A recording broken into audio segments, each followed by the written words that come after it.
about why your engagement sucks and how you may actually be turning clients off from what you're doing to market your business.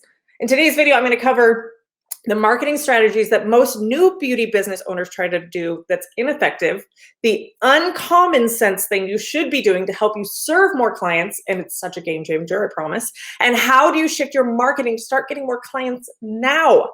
My name is Tara Walsh. If this is your first time joining me, and I am the Lashpreneur, a business coach and marketing strategist for lash and beauty business owners just like you.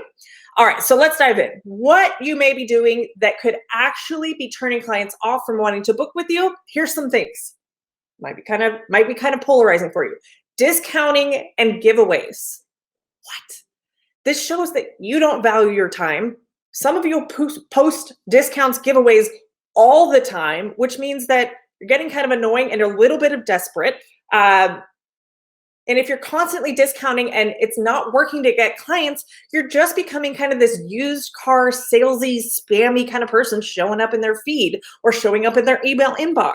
You don't have the confidence to know that your work is worth charging full price for, and you're likely not solving any problems for the client, which is why they would pay you in the first place.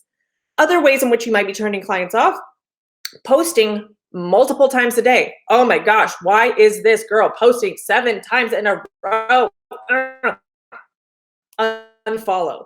And what happens? Or those of you who post on the feed that has like a 9-picture grid photo of one thing, like, do you realize what the experience is of that? Somebody looking through their feed and seeing that post? It's like all of a sudden I've got like a hairline showing up in my feed, and I don't understand why that is. I may not see all other 9 pictures, and I'm certainly not seeing it in a feed. Why is this showing up? Why am I wasting my time looking at this thing? Unfollow. What about boosting posts? Oh, if only it was correct that if you just spent $5 more, you'd reach 30,000 more people in your area. Look, if they're not engaging with the post, if your current followers are not engaging with the post organically, they sure as are not going to engage with it when you pay for it and you have sponsored right under the post. It's such a opposite, not a great strategy, and it becomes annoying to your viewers, your followers, and your audience. Building followers through pure Facebook groups. This is my personal like nails on a chalkboard. Yeah, you have 5,000 followers, but nobody's commenting on your posts. Nobody's liking them except for other peer-based people. It's a really, again, spammy, salesy kind of tactic that's not helping you get any customers and not helping you solve any of your ideal customers' problems. Sure, vanity metrics. I have so many followers. We're not in high school anymore. It's not about popularity anymore. It's about profitability. And when you're not using your marketing to try and attract the right type of customer, well, then you're just wasting a lot of time. My time, their time, your time. If you are considering quitting, or you're kind of going back and forth, or like this isn't working, and you're just kind of this Debbie Downer, and you're letting that energy follow through with you, and you're just not showing up your best with your clients because you're not taking care of yourself, or you're not learning how to run a business in a way that fulfills you and that you enjoy, you're bringing that into your lives or your posts, or you just stop posting, you kind of give up on yourself. Well, that's not serving anybody. If you're not going to show up and serve somebody else, then what are we doing? And so if you're not taking care of yourself, you're unable to show up for other people. And we're in the service-based industry. So in order to serve others, you got to make sure you're okay in that.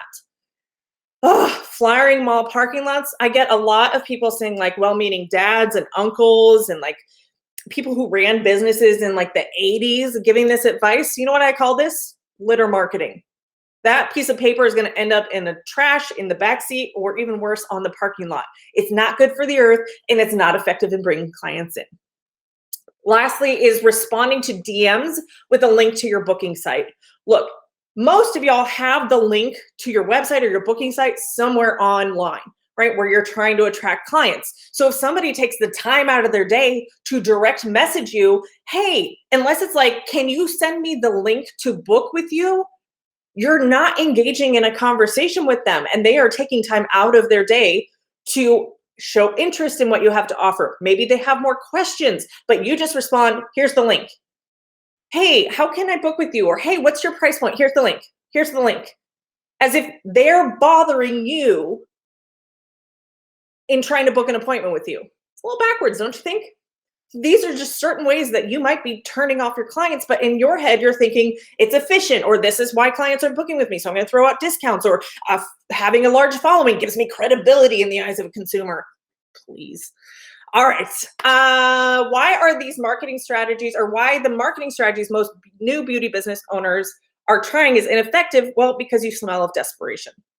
Nobody wants to spend money on somebody who's desperate, right? You are trying to get anybody with eyes to become a client of yours.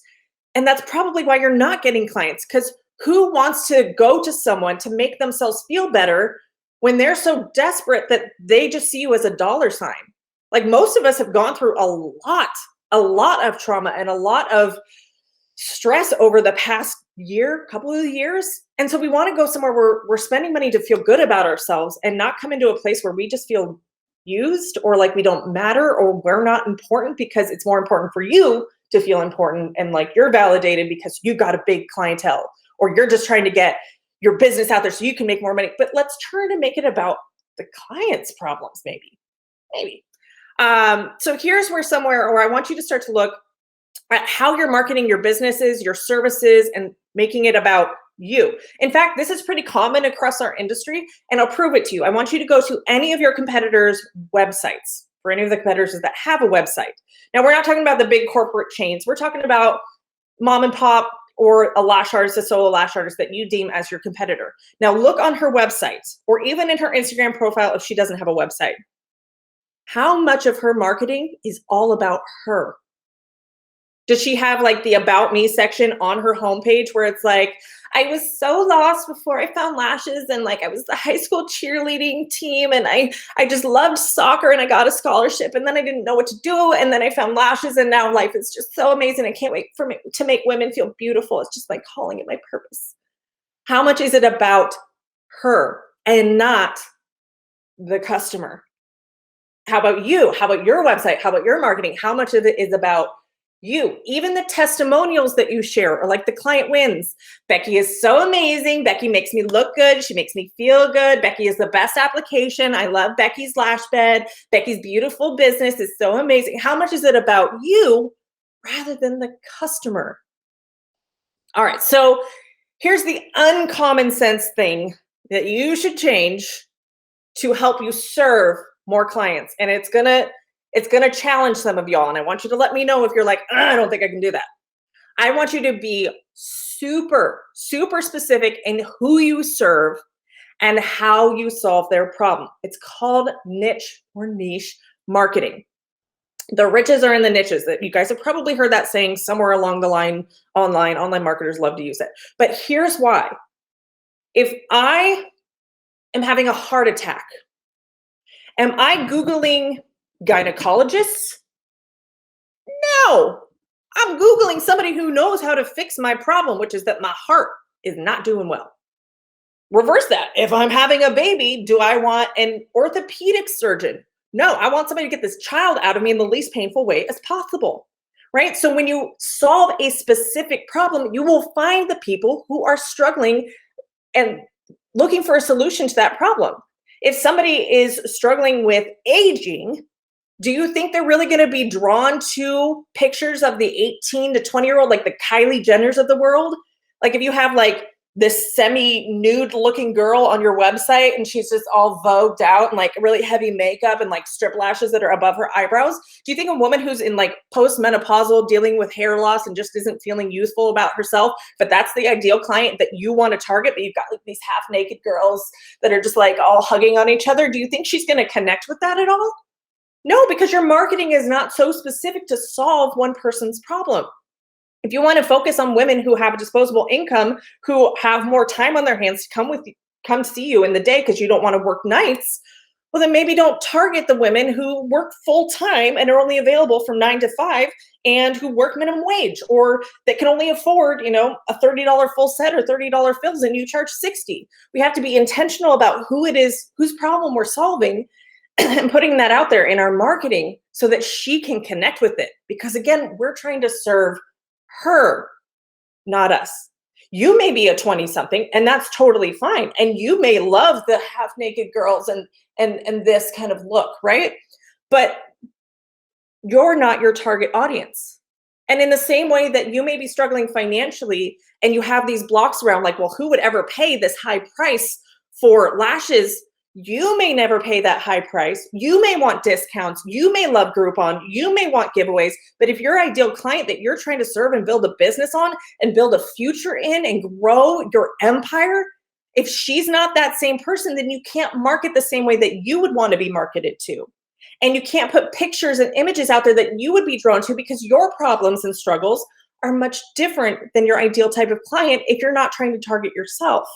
So you have to look at why someone would want to book with you. You have to really understand that. Why would they want to book with you? Would they want lashes? Okay, let's peel the onion. Let's go a little bit deeper. It's not just about they want lashes.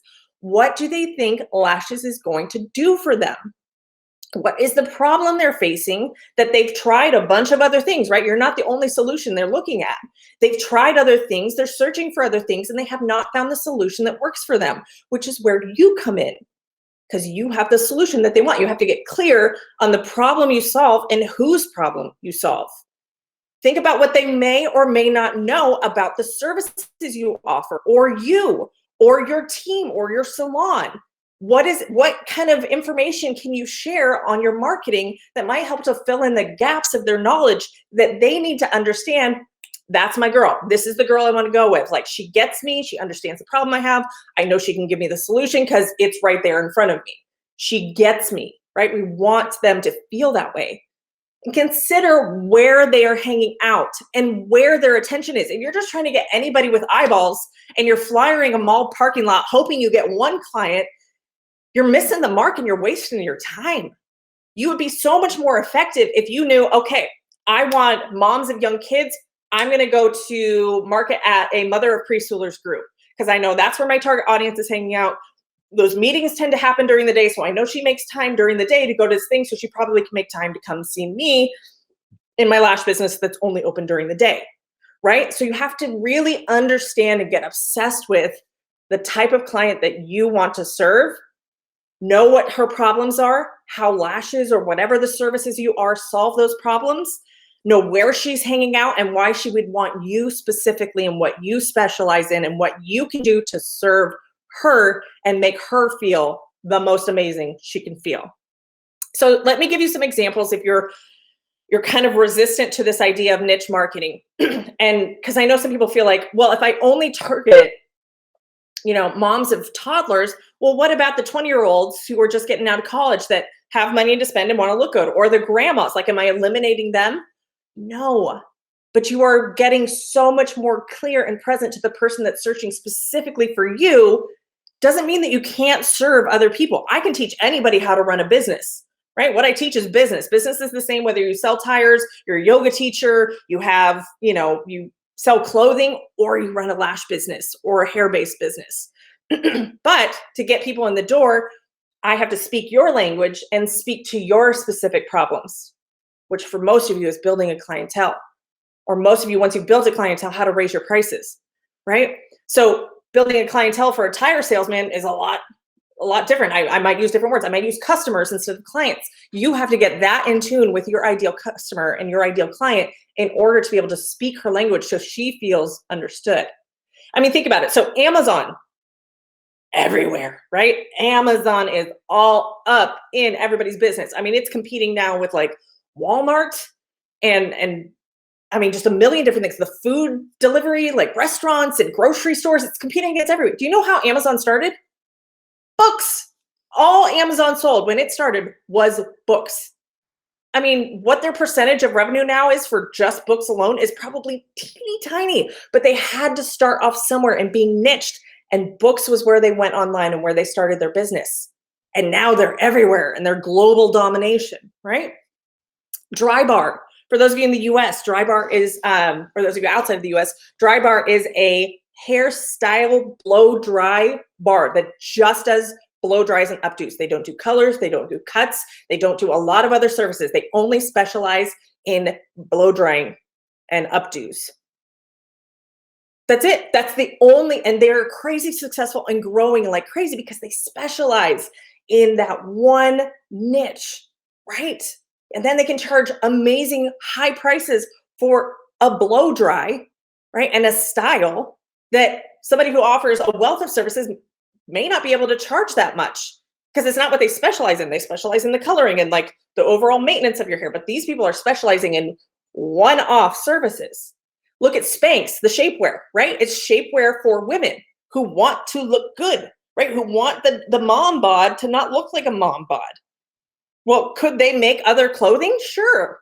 Could they have clothing that goes into athleisure or, you know, general tops and sweaters and sweatpants? Sure, but they're specializing in one aspect of the market because they can go deep on that market on solving the specific customer's problems of lumps, right? The lovely lady lumps. We want to smooth them all out. That is the problem they're solving, and why they're able to scale and grow so quickly is because they specialize in being really, really good in this one area. Bring clients into their world. So much easier when you specialize than it is to go broad. If you go broad, it's much harder to be seen as an expert in your area or in your field. And a lot of people, especially when they're paying higher prices or luxury price points, want an expert in whatever it is problem that they need solutions for. All right, so how do you shift your marketing to start getting more clients now? First and foremost, I want you to go check your followers. How many followers do you have that are industry peers? And you don't have to do a deep dive on this. I do this for Instagram audits all the time. Click on your followers. If in the first 5, 6, 7, 8, 9, 10, the first 10 followers, if any of them are somebody who's targeting you as a customer, so lash brands, hair brands, manufacturers, marketing companies, graphic design firms, if any of them are you are their target customer, you've built a following of the wrong types of people. If any of them are peers, other competitors, people who don't live anywhere near you, they're not potential customers, or if you exclusively serve mostly women and you have a bunch of men following in there, you built the wrong following. So your posts are just going to fall flat. So this is how you start to pivot your marketing, is when you recognize what you've been doing and who you've been targeting has been drawing in the wrong types of followers, right? Wrong types of people. They're just never going to be a customer of yours. And don't try to make excuses like, well, maybe someday somebody might travel in from out of town and they don't want to see me. No, we're talking about we need money now. And so let's get people who are interested in becoming customers of ours in a much shorter time frame than maybe one day this one person across the country might fly into my area and need a lash artist. That's not effective marketing. Also, I want you to focus in on, are you focusing on how popular you are on social media?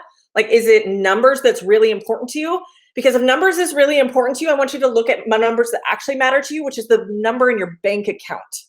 So if you're looking at, well, I've got a decent following, or I need to get to that 10,000 followers so I can get the swipe up is not that great. I've had it for years. You know what's better than a swipe up? A DM conversation. And you can hyperlink anywhere in the DMs. So you don't need the swipe up. Carry those conversations into the DMs. So if you're just worried about trying to get the number of followers, you are missing the point completely, because what's more important is the number in the bank account. And as your follower number goes up, it doesn't necessarily mean that your bank account number goes up. So you might have to pare down on the follower count in order to get your posts in front of actual people who can help you with this number to go up, the one in the bank account. All right, and then get clarity on, do you want the Kris Jenners or the Kylie Jenners of the world, right? Are we aiming for people who want to look older or younger? Because those are two different problems, and we can't solve them with the same Instagram post, and we can't solve them with the same before and after. If I want to target women who are in their 50s who want to look younger, and my entire Instagram feed is of all women where everything is still pointing up, my target customer is not interested in any of my posts or what I have to offer, because she doesn't relate to it. She doesn't see me as the expert that can help her make her feel her best. All right, guys, I hope that was really helpful for you today in discovering why your engagement may suck and where you may be missing the mark with your clients, turning them off with kind of these typical marketing strategies that new business owners try out, and how you can start to shift your marketing to start getting more customers now. I'll see you next time. Have a good one.